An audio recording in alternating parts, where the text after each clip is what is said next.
Mesdames et messieurs, chers Villeprosiens, un sujet très important pour notre ville, c'est la sécurité. Comme vous le savez, il y a régulièrement des vols de véhicules, d'accessoires de véhicules. Il y a également des cambriolages.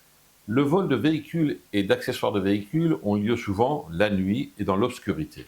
Le cambriolage, c'est plutôt dans la journée quand vous n'êtes pas là. Mes chers concitoyens, la vidéosurveillance a strictement ses limites. La vidéosurveillance, dans laquelle on a investi des centaines de milliers d'euros, ça a commencé à Levallois avec M. Balkany.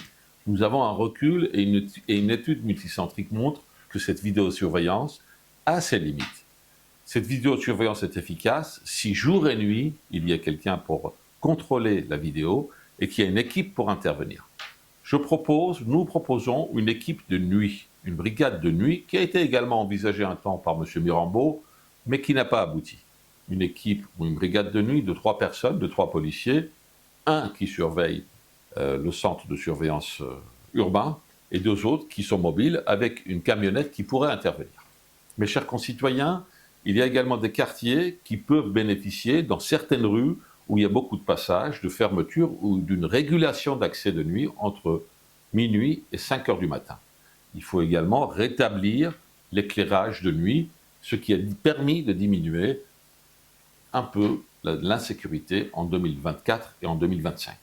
Mes chers concitoyens, pour les maisons qui ont la partie avant ouverte, comme au Haut du Moulin, ou au Trianon, ou au Parc de la Cavée, on pourrait permettre la fermeture de la partie avant des terrains pour protéger les maisons, parce que la majorité des vols de véhicules interviennent effectivement sur cette partie avant, l'accès des voleurs pour voler la voiture.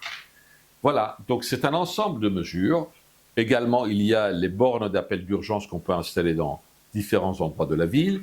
Pour les excès de vitesse, on peut plutôt installer des feux tricolores intelligents à la place des dodanes qui ne sont pas réglementaires. Donc un ensemble d'éléments sur la sécurité que vous pouvez étudier et également prendre connaissance dans notre revue, comme je vous ai déjà présenté, et également sur notre site golgolab2026.fr. Nous restons bien évidemment à votre disposition pour vous apporter toutes les précisions supplémentaires. Si vous souhaitez à notre siège de QG au centre-ville, au 8 avenue de Touraine, ou bien tout simplement en nous écrivant, on vous répondra. Merci et à très bientôt.